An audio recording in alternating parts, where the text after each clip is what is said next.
nupjausiu! Visus išpjausiu! Gelbėkit! Jie visi užeina! Gelbėkit! Čia bus keltuvės! Čia eina tai vienas, kad nematyčiau! Ar girdi, Kęstai, mes tą žmogų palik! Jauna! Gausios policijos, ugniagesių, aplinkosaugos ir kitų tarnybų pajėgos skubėjo į vieną didžiausių Alytaus apskrities gamyklų Vita Baltic International, kur buvo imituotas įkaito pagrobimas ir gaisras gamykloje. Pagal scenarijų, viename iš porolono gamyklos skyrių darbuotojas įkaitų paima kolegą, grasina peiliu. Įmonės darbuotojas vaikščioja su ginklu, nori uždegti pastatą. Kadangi minimas ginklas, būkite atsargus ir atsargiai patikrinkite. Gelbėkit! Šiandien bus daug lavonų!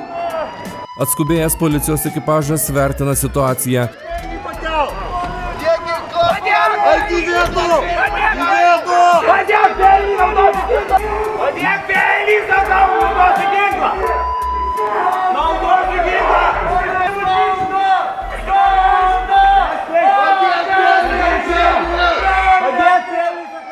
Iškviečiamas specialiųjų policijos pajėgų būrys.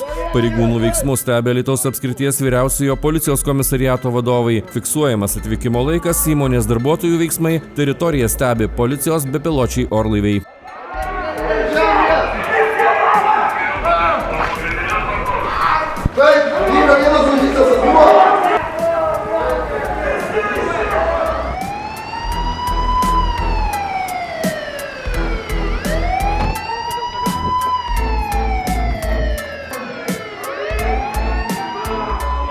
Atvykus specialiosioms policijos pajėgoms, pagrobėjas įkaito nepaleidžia. Vieną bendradarbį sužaloja peiliu. Policija panaudoja ginklą. Vyras dar bando palikti gamybos patalpas, bet kieme jam uždedami antrankiai. Nukentėjusiesiems suteikiama medikų pagalba.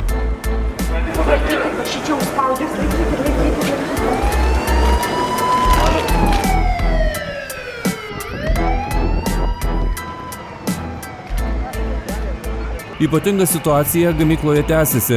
Aiškėja, kad pagrobėjas sukėlęs gaisrą sandėliavimo patalpose. Netrukus suveikė gamyklos priešgaisrinės apsaugos signalizacija. Į padidintos rizikos objektą iškviestos gausios ugniagesių pajėgos medikai, mat pranešta, kad viduje sužeistas žmogus. Praneškit greitai pagalbai, kad reikalinga čia galimai yra nukentėjusių žmonių.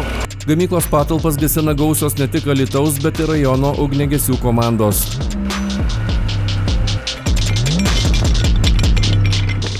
Ekstremaliai padėčiai kontroliuoti įkurtas štabas, kur tarnybos bei gamyklos saugos tarnyba tarpusavyje koordinavo veiksmus.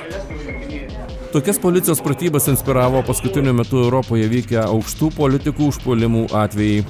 Tų realių situacijų, matot, jų gali būti tikrai, nes tai nėra vien teroristinis galimas išpuolis, tai gali būti pavienio asmens tam tikros tokios akcijos arba galbūt psichiškai nestabilaus asmens tokios akcijos. Ir kaip ir minėjau, tokiom situacijom turim realiai būti kiekvieną dieną pasiruošę. Policijos pareigūnų dalyvavo pratybose iš reagavimo skyriaus ir iš, kaip minėjau, specialius paskirties 4 pareigūnai ir kelių policijos pareigūnai, tai iš viso buvo 10 pareigūnų. Realiom situacijom specialios paskirties pareigūnai net nežinojo, kada ir kad įvyks, kadangi dirba atskirose tarnybose. Beveik 3 valandas vykusias pratybas stebėjo aukštas pareigas einantys ugniagesių ir policijos atstovai. Daug buvo iš visų pusių fiksuojami veiksmai, filmuojama ir mūsų sudarytas štabas tikrai nagrinėsim kiekvieną policijos pareigūnų žingsnį, elgesį nuo pranešimo į bendrąjį pagalbos centrą iki mūsų budėtojus, iki atvykimo ir iki paskutinės fazės baigimos.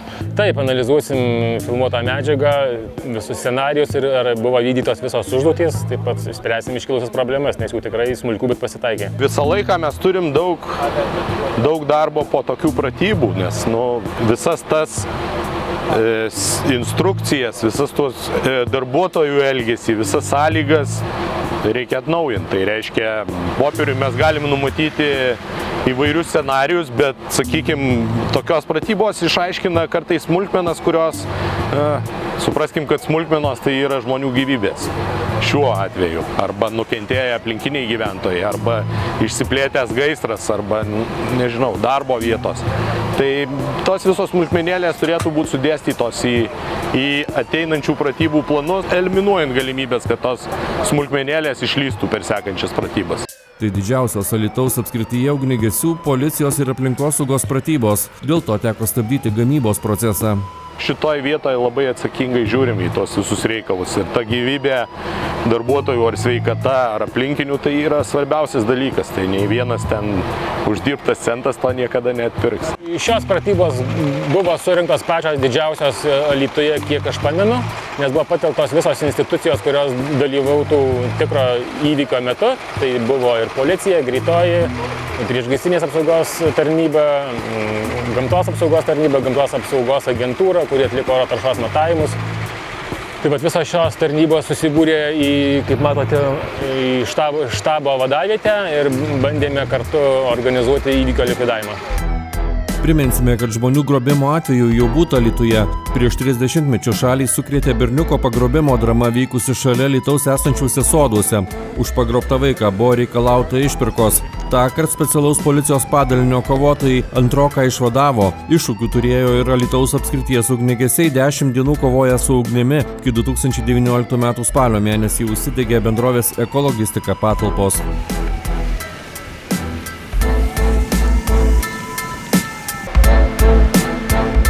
Alytaus gidas – populiariausias portalas Dzūkijoje.